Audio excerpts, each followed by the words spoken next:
Hello everyone and welcome back to our channel Biology Impulse. Today in this session we are going to talk about chapter number 12 of class 12th, that is biotechnology and its application. So without wasting any time, let's proceed with our today's session.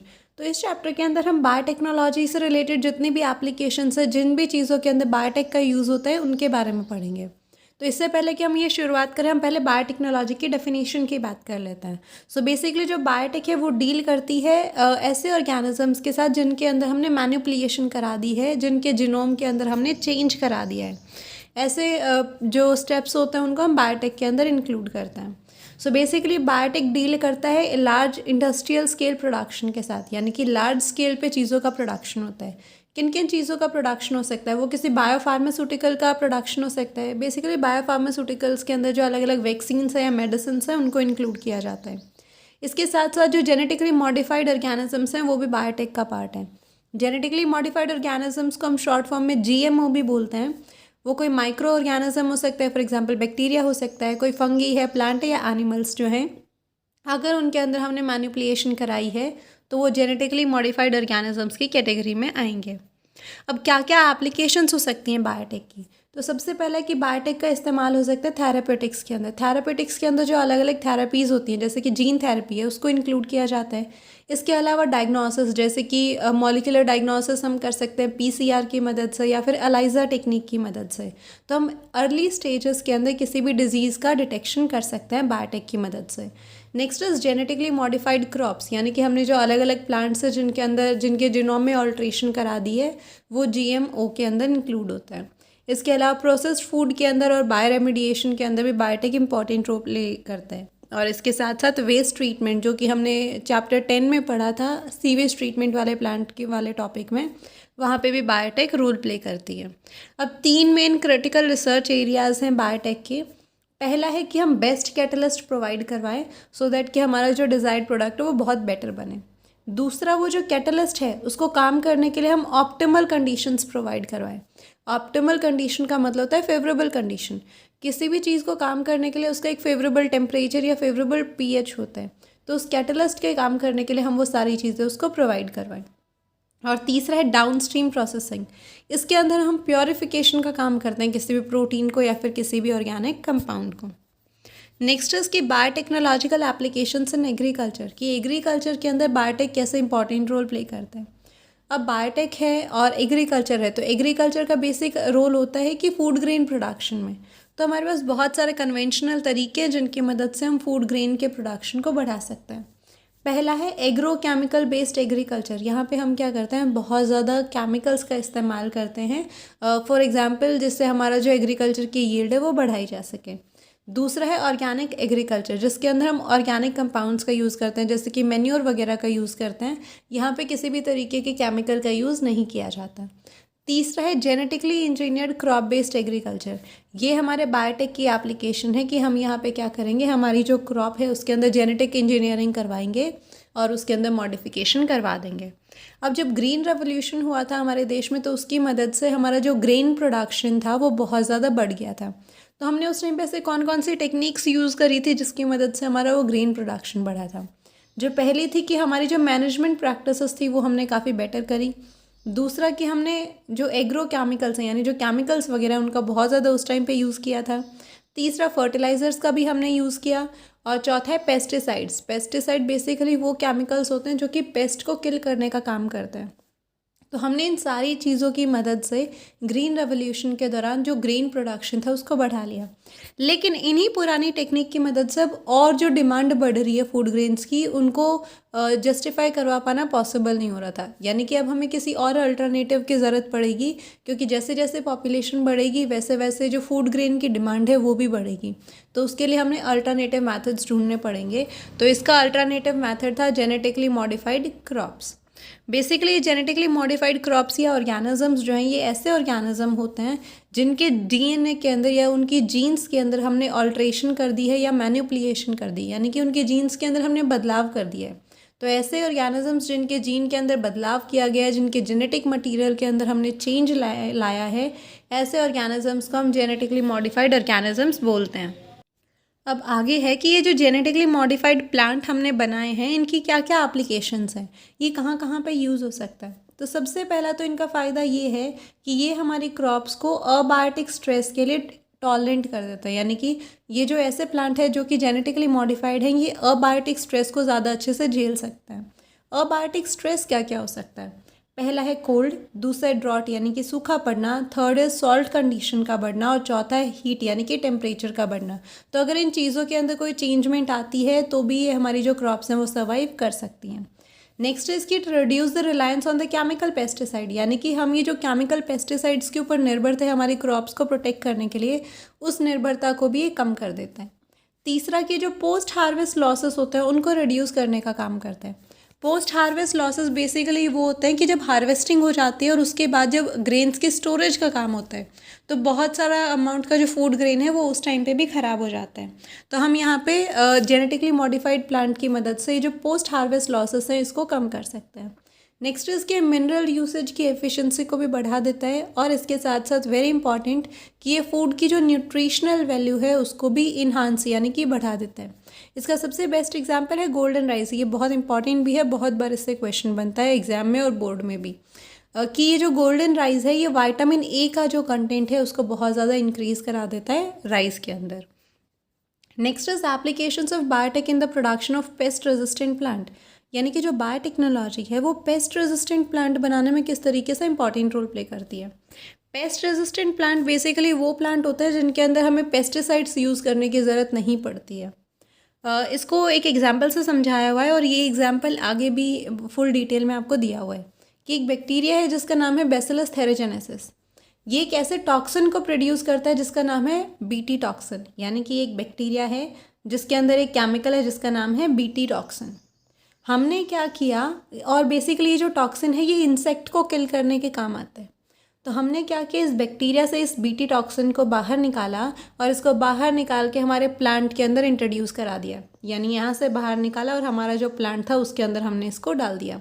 अब इसकी मदद से क्या होगा कि हमारा ये जो प्लांट है अब ये बिल्कुल क्या हो चुका है, पेस्ट रेजिस्टेंट हो चुका है। इसके ऊपर अब जो इंसेक्ट है वो एक्ट नहीं करेंगे और इस टेक्निक को या फिर इस प्रोसीजर को हम बायोपेस्टिसाइड भी बोलते हैं।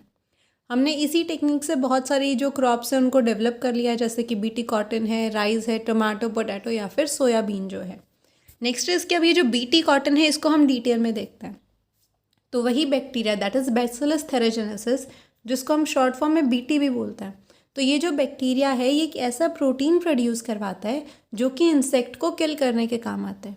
इंसेक्ट कौन कौन से हो सकते हैं वो, या तो वो कोई लैपिडोपेट्रेंस हो सकता है या फिर वो कॉलपेट्रेंस हो सकता है जिसका एग्जांपल है बिटल, या फिर वो डायपेट्रेन हो सकता है जिसका एग्जांपल है फ्लाइज एंड मॉस्किटो। ये जो है जो प्रोटीन है ये इन सारे इंसेक्ट को किल करने का काम करता है। अब ये जो बैसिलस थेरेजेनेसिस है ये इस टॉक्सिन को प्रोड्यूस करता है in the form of insecticidal protein. अब आप बोलोगे कि इतना इंपॉर्टेंट है, इतना ज़्यादा हार्मफुल टॉक्सिन है, तो ये बैक्टीरिया को अफेक्ट क्यों नहीं करते हैं? तो उसके पीछे का रीज़न ये है कि जो इंसेक्टिसाइडल प्रोटीन है ये बैक्टीरिया के अंदर इनएक्टिव प्रोटॉक्सिन के फॉर्म में होता है, यानी कि ये इनएक्टिव फॉर्म में प्रेजेंट होता है बैक्टीरिया के अंदर। लेकिन जैसे ये इनएक्टिव प्रोटॉक्सिन हमारे इंसेक्ट की बॉडी के अंदर जाता है और जब वो उसकी बॉडी में गट वाले हिस्से में पहुँचेगा तो उसकी गट के अंदर पीएच प्रेजेंट होता है एल्कलाइन। तो जैसे इस इनएक्टिव प्रोटॉक्सिन को ये एल्कलाइन पीएच मिलेगा तो ये क्या हो जाएगा, अपनी एक्टिव फॉर्म में कन्वर्ट हो जाएगा और फिर जो मिडगट एपिथेलियल सेल्स हैं उनके सरफेस के साथ बाइंड हो जाएगा। वहाँ पे पोर्स यानी कि छोटे छोटे छेद प्रोड्यूस करेगा जिसकी मदद से सेल के अंदर स्वेलिंग होगी और अल्टीमेटली सेल का लाइसिस यानी कि ब्रेक डाउन होगा, जिसकी वजह से इवेंचुअली जो इंसेक्ट है उसकी डेथ हो जाएगी। यानी सिंपल एंड शॉर्ट इस कहानी में क्या हुआ कि एक बैक्टीरिया है जिसका नाम बीटी है, उसके अंदर एक इंसेक्टिसाइडल प्रोटीन प्रेजेंट होता है जो कि इंसेक्ट को किल करने का काम करता है। लेकिन ये जो इंसेक्टिसाइडल प्रोटीन है ये बैक्टीरिया के अंदर इनएक्टिव प्रोटॉक्सिन के फॉर्म में प्रेजेंट होता है। लेकिन जैसे ही ये मॉस्किटो नहीं, इंसेक्ट के अंदर जाता है तो इंसेक्ट की जैसे ही ये गट के अंदर पहुंचेगा तो उसकी गट के अंदर एल्कलाइन पीएच के प्रेजेंट होने की वजह से ये इनएक्टिव प्रोटॉक्सिन अपनी एक्टिव फॉर्म में कन्वर्ट हो जाएगा और फिर मिडगट एपिथेलियल सेल्स के साथ बाइंड करके उनके अंदर पोर्स क्रिएट कर देगा, जिसकी वजह से वो जो इंसेक्ट है वो अल्टीमेटली मर जाएगा। तो इसके अलावा ये जो टॉक्सिन प्रोड्यूस हुआ है ये एक जीन की वजह से प्रोड्यूस हुआ है जिसको हम बोलते हैं क्राई जीन। बेसिकली जो प्रोटीन है जो कि इस जीन के लिए कोड करते हैं वो दो हैं। पहला है क्राई IAB जो कि कॉटन बॉलवर्म की पॉपुलेशन को कंट्रोल करता है, और जो दूसरा है दैट इज़ CRY-IAC, ये बेसिकली कॉर्न बॉरर की पॉपुलेशन को कंट्रोल करता है। Next is pest resistant plant. लेकिन इससे पहले कि हम पेस्ट रेजिस्टेंट प्लांट पढ़े, एक बार बीटी कॉटन से रिलेटेड या ऊपर वाले टॉपिक से रिलेटेड जो MCQs हैं उनको देख लेते हैं। The very first question is, the BT cotton varieties that was developed by the introduction of toxin gene of the Bacillus thuringiensis, that is BT, is resistant to. The correct answer is insect pest की population को ये control करता है. What triggers the activation of protoxin to the active toxin of the Bacillus thuringiensis and bollworm? The correct answer is alkaline pH of gut. ये अभी अभी हमने पढ़ा था. Next question is which of the following is true for golden rice, कि जो golden rice है उसके बारे में कौन सी चीज़ बिल्कुल ठीक है। The correct answer is it is a vitamin A enrich with a gene from the daffodil. ये जो गोल्डन राइस होता है ये विटामिन ए के अंदर बहुत ज़्यादा अमाउंट इसके अंदर प्रेजेंट होता है। Next question is the golden rice is a genetically modified crop plant where the incorporated gene is meant for the biosynthesis of. The correct answer is vitamin A. Next question is, the consumption of which one of the following food can prevent the kind of blindness associated with vitamin A deficiency? यानी कि जो vitamin A की deficiency होती है उसकी deficiency को complete करने के लिए, क्योर करने के लिए हम कौन सी चीज़ का यूज़ करेंगे? The correct answer is golden rice, क्योंकि गोल्डन राइस के अंदर विटामिन ए एनरिच होता है। Next question is the Bacillus thuringiensis form the protein crystal which contain the insecticidal protein.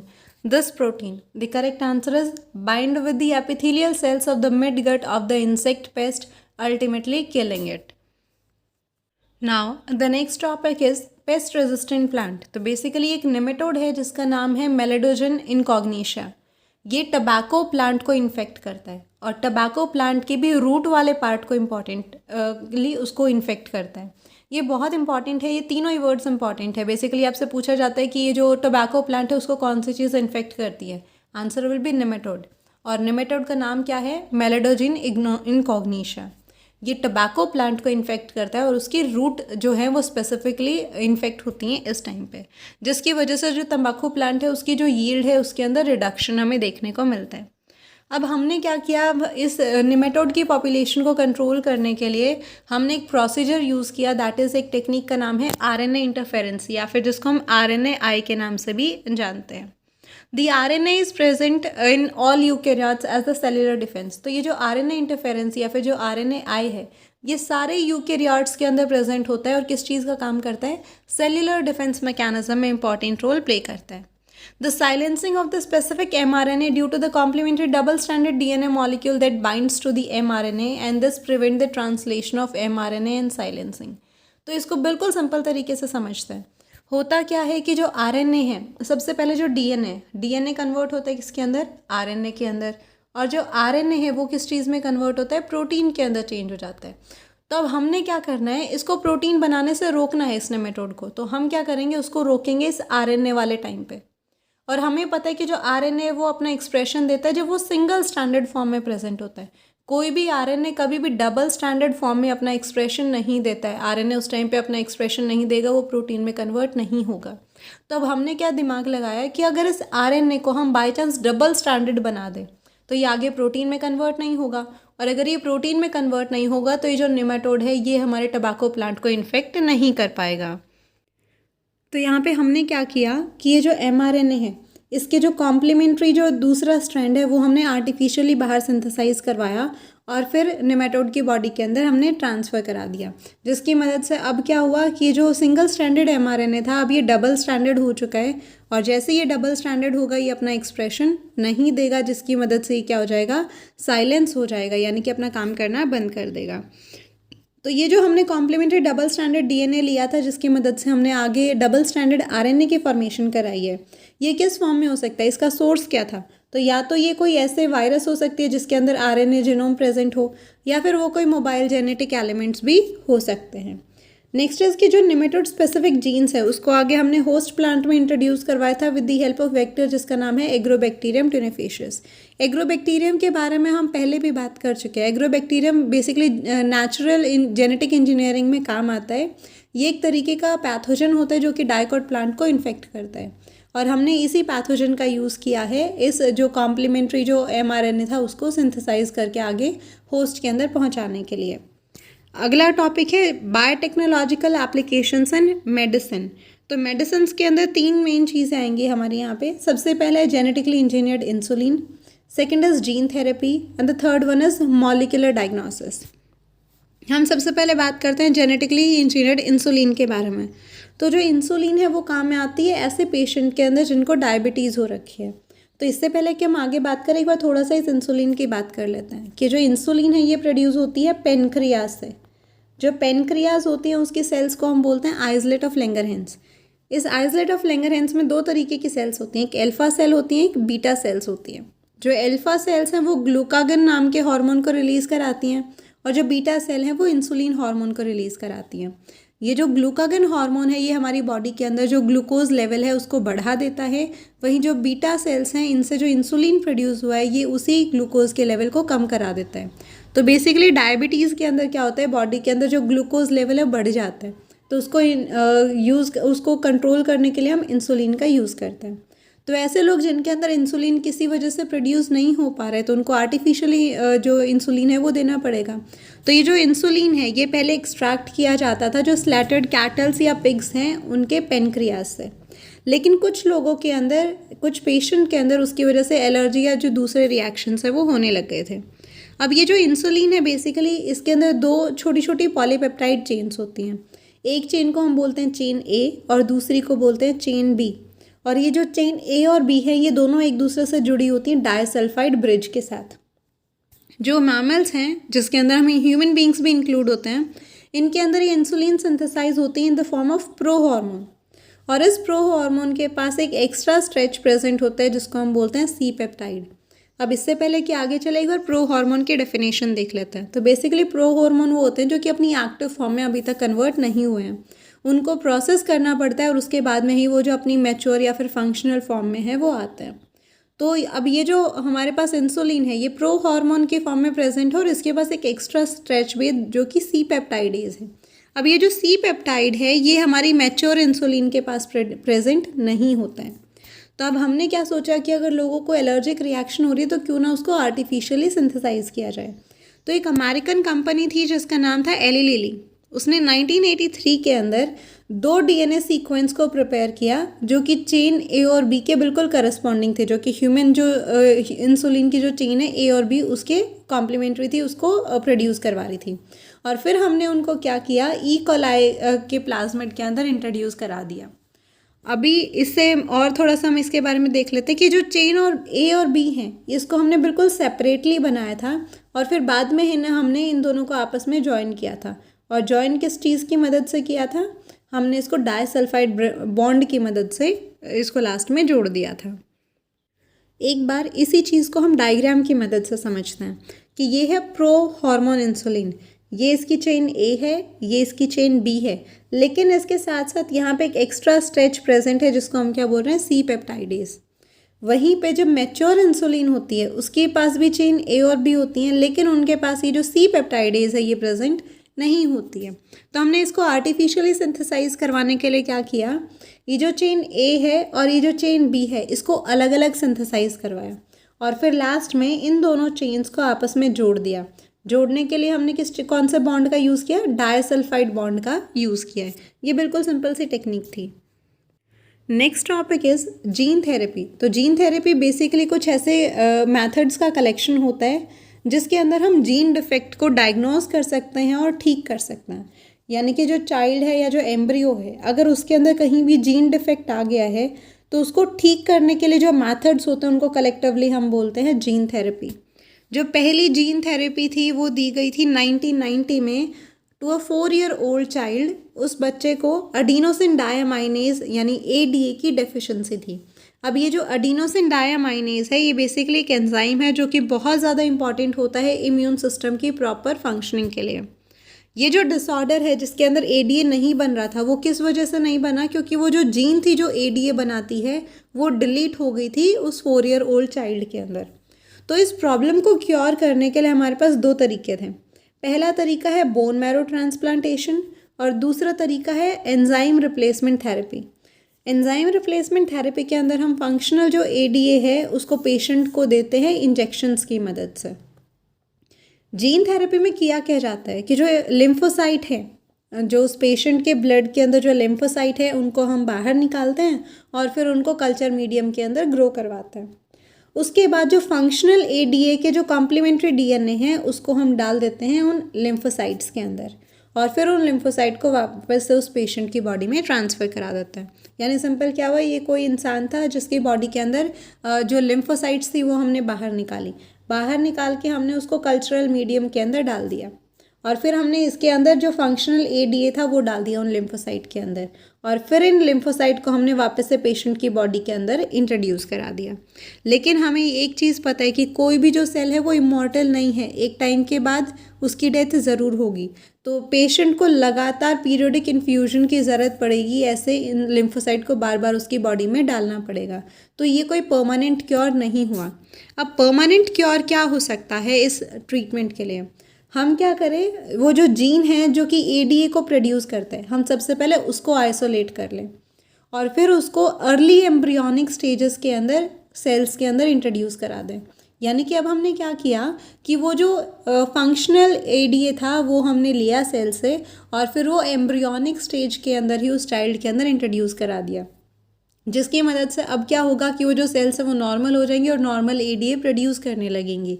तो ये एक तरीके का परमानेंट क्योर हो सकता है। अब है molecular diagnosis. Basically molecular diagnosis के अंदर हम क्या करते हैं, अर्ली स्टेजेस के अंदर जो डिजीज़ है उसको डायग्नोस करते हैं, उसको डिटेक्ट करते हैं। तो इसका नॉर्मल जो कन्वेंशनल तरीका है वो क्या हो सकता है कि हम सरम या फिर जो यूरिन है उसको एनालाइज करें। लेकिन इसका एक ड्रॉबैक है, इसका एक नुकसान है कि इन ट्रीटमेंट की मदद से जो अर्ली डिटेक्शन है किसी भी बीमारी का वो पॉसिबल नहीं हो पाता है। अब हमने इसको दूर करने के लिए किया रिकम्बिनेंट टेक्नोलॉजी का इस्तेमाल। जो रिकम्बिनेंट डीएनए टेक्नोलॉजी है इसके अंदर हम अर्ली डिटेक्शन या डायग्नोस कर सकते हैं किसी भी बीमारी का। इसको करने के लिए हम दो चीज़ों का यूज़ करते हैं, पहला है पीसीआर और दूसरा है एलाइजा। ये जो पीसीआर है it stands for polymerase chain reaction. इसके अंदर हम क्या करते हैं, कोई भी बैक्टीरिया और वायरस है उसका बिल्कुल जो लो कॉन्सेंट्रेशन भी अगर हमारी बॉडी में कहीं प्रेजेंट है तो उसको हम एम्पलीफाई करवाते हैं पीसीआर की मदद से। पीसीआर हमने पिछले चैप्टर में भी पढ़ा था। पीसीआर पॉलीमरेज चेन रिएक्शन होता है जिसके अंदर हम ऑलिगोन्यूक्लियोटाइड्स का यूज़ करते हैं और फिर हमारा जो जीन ऑफ इंटरेस्ट है उसको एम्पलीफाई करवाते हैं, उसकी बहुत सारी कॉपीज़ बनाते हैं। बेसिकली 30 साइकिल्स के अंदर तक हम 1 बिलियन टाइम तक हमारा जो डीएनए उसको एम्पलीफाई करा सकते हैं। तो उसकी मदद से जो बिल्कुल कम कॉन्सेंट्रेशन में भी अगर कोई पैथोजन प्रेजेंट है तो उसको भी हम डिटेक्ट कर सकते हैं। और फिर ये एक बहुत ही ज़्यादा पावरफुल टेक्निक है जिसकी मदद से हम जेनेटिक डिसऑर्डर्स को आइडेंटिफाई कर सकते हैं। वहीं जो दूसरी टेक्निक है दैट इज़ एलाइजा। इसकी फुल फॉर्म होती है एंजाइम लिंक्ड इम्यूनोसॉर्बेंट एसे। ये जो टेक्निक है ये एक प्रिंसिपल पे बेस्ड है जिसका नाम है एंटीजन एंटीबॉडी इंटरैक्शन। ये इंपॉर्टेंट है, बहुत बार पूछ लिया जाता है कि ELISA is based on the principle of. The correct answer is antigen antibody interaction. इस टेक्निक के अंदर क्या होता है कि ये डिटेक्ट करती है किसी भी एंटीजन या एंटीबॉडी को और उसकी मदद से फिर आइडेंटिफाई करती है कि अगर बॉडी के अंदर किसी भी चीज़ के खिलाफ एंटीबॉडी बनी हो तो इसका मतलब ये है कि वो कोई ना कोई जो पैथोजन है वो बॉडी के अंदर ज़रूर आया होगा। इसी फंडे पे ये काम करती है। Next is probe. It is use to detect the muted genes from the normal gene. यानी कि नॉर्मल जीन और जो म्यूटेटेड जीन है उन दोनों के बीच में जो फ़र्क है उसको पता लगाने के लिए हम यूज़ करते हैं प्रोब का। बेसिकली प्रोब के अंदर हम एक रेडियो एक्टिव मॉलिक्यूल का यूज़ करते हैं। Next topic is transgenic animals. जो एनिमल्स जिनके अंदर हमने डीएनए मैनिपुलेट करवा दिया, यानी जिन एनिमल्स का डीएनए के अंदर हमने ऑल्ट्रेशन करा दिया, बदलाव करा दिया है और उसकी मदद से हम उनके अंदर अपना जो फॉरेन जीन ऑफ इंटरेस्ट है उसको इंट्रोड्यूस करवा रहे हैं, ऐसे एनिमल्स को हम बोलते हैं ट्रांसजेनिक एनिमल्स। यानी सीधी भाषा में वो जानवर जिनके डीएनए के अंदर हमने मैनिपुलेशन करा दी है वो सारे आएंगे ट्रांसजेनिक एनिमल्स के अंदर। वहीं वो प्लांट जिनके डीएनए के अंदर हमने बदलाव ला दिया है उसको हम बोलते हैं ट्रांसजेनिक प्लांट।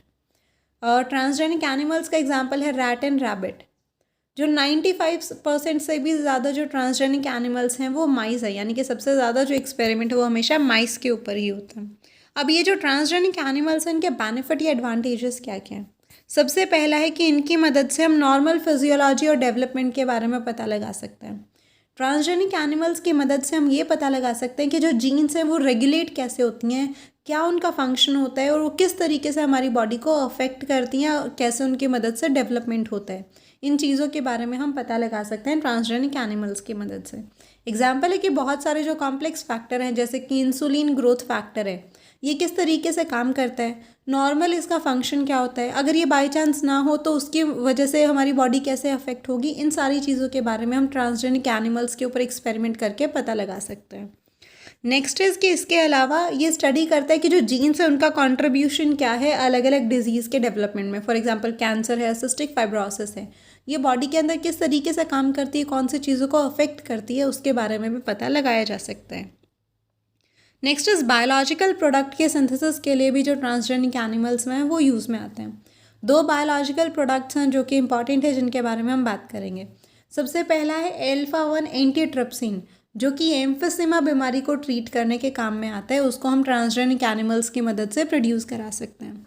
एम्फिसिमा बीमारी बेसिकली एक रेस्पिरेटरी डिसऑर्डर होती है जो कि सिगरेट स्मोकिंग की वजह से कोज होती है। दूसरा है एक ट्रांसजेनिक काव हमने बनाई जिसका नाम रखा गया था रोजी, जो कि जो ह्यूमन प्रोटीन है जिसको हम अल्फा लैक्टोएल्ब्यूमिन भी बोलते हैं, उस एनरिच मिल्क को ये प्रोड्यूस करती है। बेसिकली जो कैटल मिल्क होते हैं उनके अंदर कैसीन प्रोटीन पाया जाता है, वहीं पे जो ह्यूमन मिल्क होता है उसके अंदर वे प्रोटीन पाया जाता है। तो ये बेसिकली एक ऐसी काव है जो कि ह्यूमन प्रोटीन को ये प्रोड्यूस करती है। Next C vector safety testing, कि हम ट्रांसजेनिक एनिमल्स की मदद से जो अलग अलग वैक्सीन्स हैं उनके ट्रायल कर सकते हैं, पता लगा सकते हैं उनके बारे में कि वो कैसे फंक्शन कर रही है और काम कर रही है कि नहीं कर रही है। And the last is chemical safety testing, यानी कि हम यहाँ पे टॉक्सिसिटी टेस्ट कर रहे हैं कि हमने जो भी चीज़ बनाई है या कोई भी सब्सटेंस अगर हमने प्रोड्यूस करा है वो कितने अमाउंट में फंक्शनल होगा, कितना अमाउंट उसके लिए बेटर है या कितने अमाउंट से ज़्यादा वो हमारे लिए टॉक्सिक होगा। उन सारी चीज़ों का पता लगाने के लिए भी हम ट्रांसजेनिक एनिमल्स का यूज़ करते हैं। Now the last topic is ethical issues, कि अब ये जितने भी हम जेनेटिकली इंजीनियर करा रहे हैं उनको लेके बहुत सारे एथिकल इश्यूज़ जो हैं वो सोसाइटी में रेज होते हैं। तो जो इंडियन गवर्नमेंट है उसने एक ऐसी ऑर्गेनाइजेशन सेट करी है जिसको हम बोलते हैं GEAC, जो कि इन सारी चीज़ों के ऊपर नज़र रखती है। GEAC के फुल फॉर्म है जेनेटिक इंजीनियरिंग अप्रूवल कमेटी। ये इंपॉर्टेंट है, बहुत बार इसकी फुल फॉर्म पूछी जाती है और इसका फंक्शन पूछा जाता है। सो बेसिकली ये एक ऐसी कमेटी है जो कि डिसीजन लेने का काम करती है, जितने भी जो जेनेटिकली मॉडिफिकेशन से रिलेटेड रिसर्च हो रही है या फिर वो जो रिसर्च हो रही है वो कितनी सेफ़ है या फिर उसको पब्लिक सर्विस में लेके आना चाहिए कि नहीं आना चाहिए, इन सारी चीज़ों की देखरेख करती है ये कमेटी। अब थोड़ा सा हम बात कर लेते हैं राइस के बारे में, कि इंडिया के अंदर लगभग 2 लाख वैरायटीज़ अवेलेबल हैं राइस की। जो उनमें सबसे फेमस है दैट इज़ बासमती राइस। ये जो बासमती राइस है ये अपने यूनिक अरोमा और फ्लेवर के लिए बहुत ज़्यादा फेमस है। इंडिया के अंदर लगभग इसके 27 डॉक्यूमेंटेड वैरायटीज़ भी अवेलेबल हैं। लेकिन 1997 के अंदर एक अमेरिकन कंपनी ने बासमती राइस को लेके पेटेंट ले लिया था US patent and trademark office से। बेसिकली पेटेंट का मतलब होता है कि कोई एक नोवल इन्वेंशन है और उसके ऊपर आपका कंप्लीट राइट है। फॉर एग्जांपल कि जिसने PCR बनाई थी तो उसने PCR के ऊपर अपना पेटेंट ले लिया कि अगले 20 ईयर्स तक ये जो टेक्निक है वो सिर्फ और सिर्फ वही इंसान यूज़ कर सकते हैं, उसके अलावा उस चीज़ को कोई और प्रोड्यूस नहीं करता। तो बिल्कुल वैसे ही एक अमेरिकन कंपनी ने इस बासमती राइस के ऊपर 1997 में पेटेंट ले लिया था US का जो पेटेंट और ट्रेडमार्क ऑफिस है वहाँ से। इसका मतलब ये था कि अब ये जो उन्होंने नई वैरायटी बनाई है बासमती की, ये सिर्फ और सिर्फ वही कंपनी सेल करेगी, चाहे वो US में सेल करे या फिर दूसरे कंट्रीज़ में सेल करे। लेकिन इन्होंने ये जो न्यू वैरायटी बनाई है बासमती की, ये उन्होंने क्या किया था, जो इंडियन बासमती की वैरायटीज़ हैं उन्हीं से बनाई थी। उन्होंने क्या किया कि जो इंडियन बासमती राइस है उसको क्रॉस करवाया था सेमी ड्वार्फ वैरायटीज़ के साथ और फिर बोला कि यही एक नई इन्वेंशन है या फिर नॉवेल्टी है। नॉवेल्टी का मतलब होता है कि बिल्कुल नई चीज़ जो अब से पहले कभी इन्वेंट ना हुई हो। तो जो पेटेंट है वो हमेशा नोवल चीज़ों पे ही मिलता है, जो ऑलरेडी पहले से चीज़ प्रेजेंट है उनके ऊपर पेटेंट नहीं मिलता है। तो उन्होंने इंडियन बासमती राइस की 2 वैरायटीज़ को आपस में क्रॉस करवाया और एक तीसरी नई वैरायटी बना ली और उसके ऊपर पेटेंट ले लिया। लेकिन फिर इंडियन गवर्नमेंट ने इसके ऊपर केस किया और अल्टीमेटली लास्ट में जो पेटेंट था उसको कैंसिल कर दिया गया था, क्योंकि ये कोई नोवल चीज़ नहीं थी। इसके अलावा भी ऐसे बहुत सारे प्रोडक्ट हैं जिनके ऊपर टाइम टू टाइम ऐसे पेटेंट लेने की कोशिश होती रहती है, जो कि हमारे इंडियन ट्रेडिशनल हर्ब या मेडिसिन है, जैसे कि टर्मरिक है और नीम है। इनके ऊपर भी बहुत सारी कंपनीज़ ने अलग अलग टाइम पे पेटेंट लेने की कोशिश करी गई है, लेकिन अल्टीमेटली वो पेटेंट उनको ग्रांट नहीं हुए हैं। Next is biopiracy. So basically it is a term used to refer to the use of bioresources by the multinational companies and other organizations without the proper authorization from the countries and people concerned without the compensatory payment. यानी कि biopiracy एक ऐसी term है जिसके अंदर ये जो multinational companies हैं या फिर कोई जो दूसरा ऑर्गेनाइजेशन है वो किसी भी कंट्री के बायो रिसोर्सेज का यूज़ करता है बिना उनको बताए या फिर बिना उनको कोई फ़ायदा पहुंचाए। तो अगर ऐसे इलीगल तरीके से जो बायो रिसोर्सेज का यूज़ होता है उसको हम बोलते हैं बायोपायरेसी।